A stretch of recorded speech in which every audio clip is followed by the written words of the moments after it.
I would now like to invite our keynote speaker for today. Born in Cairo, Egypt, raised in Victoria, BC, a graduate of Trinity College at the University of Toronto, award-winning director, and on May 31st, 2015, will be the recipient of the Governor General's Performing Arts Award, Atom Egoyan.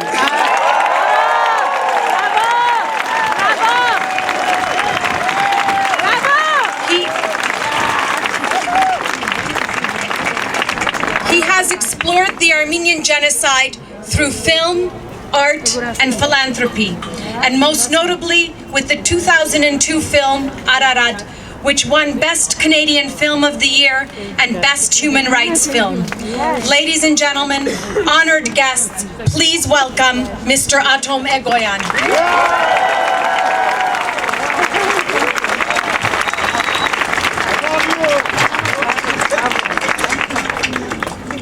100 years ago, our parents, our grandparents, our great-grandparents could never imagine the calamity that would befall them.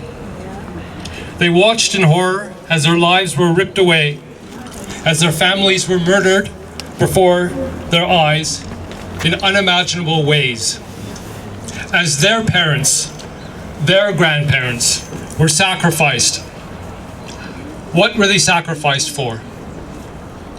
As the next 100 years would see an unfurling of atrocities, the likes of which humankind had never before experienced, state-orchestrated murder on a scale unimaginable before the toxic combination of modern science, sophisticated weaponry, and twisted ideology, perhaps we can now understand what we should have understood their sacrifice to be.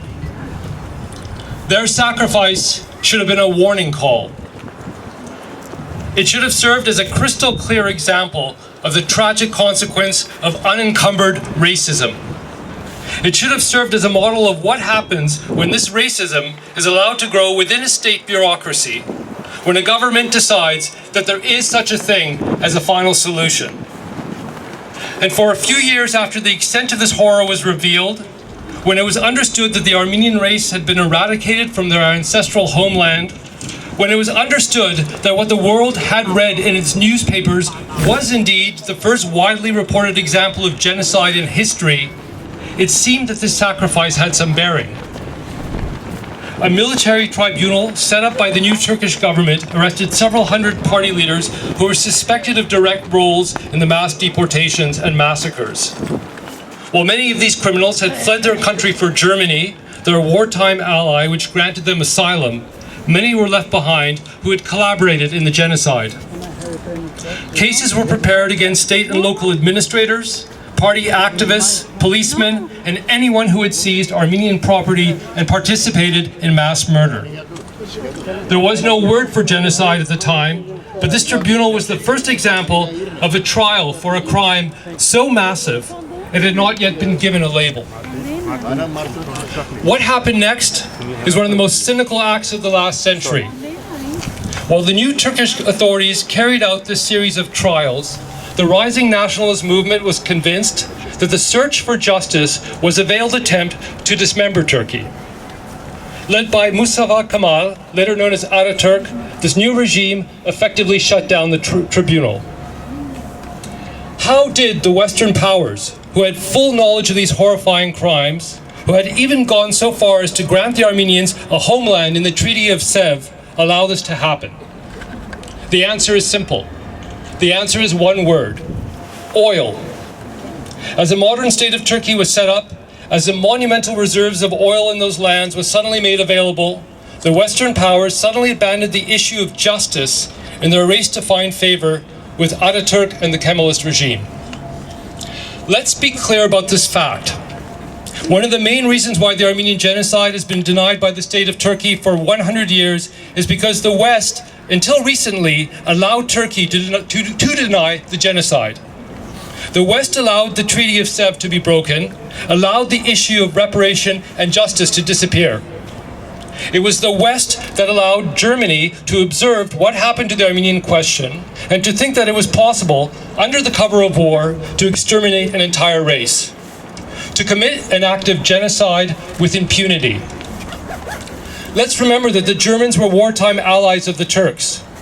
Let's remember that the Germans had consular heads in each of the major Turkish centers who were reporting back to their Reich Chancellor with accounts that were horrified of what was taking place. Let me quote just one of the many reports available today from the German State Archives. Quote, "The Turkish government is aiming to achieve the downfall of the Armenian people using methods which are borrowed from antiquity, but which are unworthy of a government that wishes to remain in alliance with Germany. It has tried, and of this there can be no doubt, to take advantage of the opportunity to rid itself of the Armenian question." A direct quote.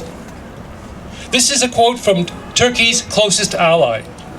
Now we can understand that many of the German officers who observed the genocide were later key members of the monstrous team that designed Hitler's final solution.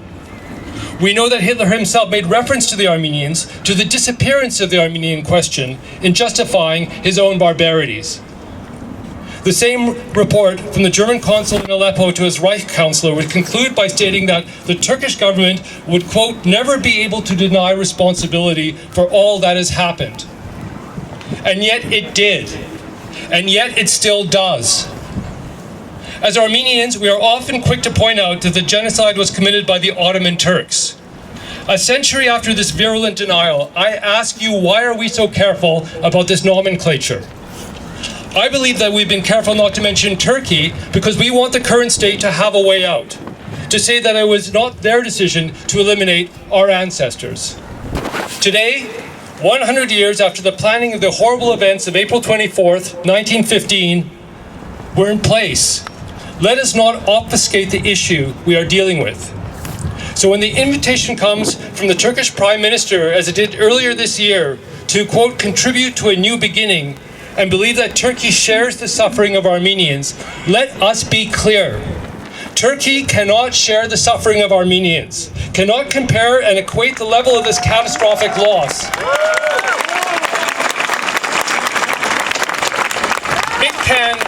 It can understand it. Turkey can feel sorry for it. It can apologize for it. But that nagging little word, "it," is precisely what Turkey has refused to acknowledge. No Turk alive today can be held directly responsible for the crime of genocide committed by the Ottoman regime. But with each passing day that the current Turkish state denies this atrocity, it is committing its own catalog of horrors. This has exacerbated the pain of Armenians and in its own way created a different kind of pain by Turks today. It is the pain of not being able to express a true and complete sense of compassion. It is the pain of seeing a fellow human being suffer and not fully understanding at some deep level how your actions are contributing to that suffering. True compassion, true healing can lead to the revelation and disclosure of truth and humanity. But we must also understand that compassion cannot exist if any of one's energies are used to conceal and deny. As Pope Francis said last week, when memory fades, it means evil allows wounds to fester. This gathering here today is full of people who understand the Pope when he states that concealing or denying evil is like allowing a wound to keep bleeding. Not just our Armenians here today, Assyrians, Cypriots, Jews, Kurds, Rwandans, Pontian Greeks, Ukrainians. We are here today because we all want these wounds to stop bleeding.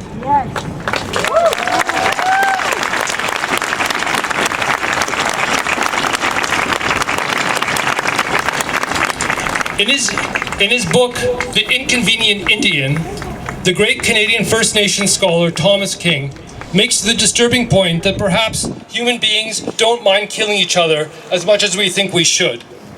In particular, contemporary history has demonstrated that we don't mind killing people we don't like, and we particularly don't mind killing if it can be done at a distance and out of sight.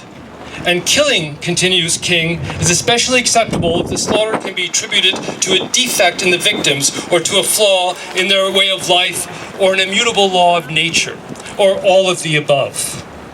How fortunate, Thomas King concludes, it is to have so many excellent ways of killing people without getting one's hands damp. 100 years ago, the Armenian nation was devastated in the most brutal and violent way. Hands were not simply damp, they were soaking in blood.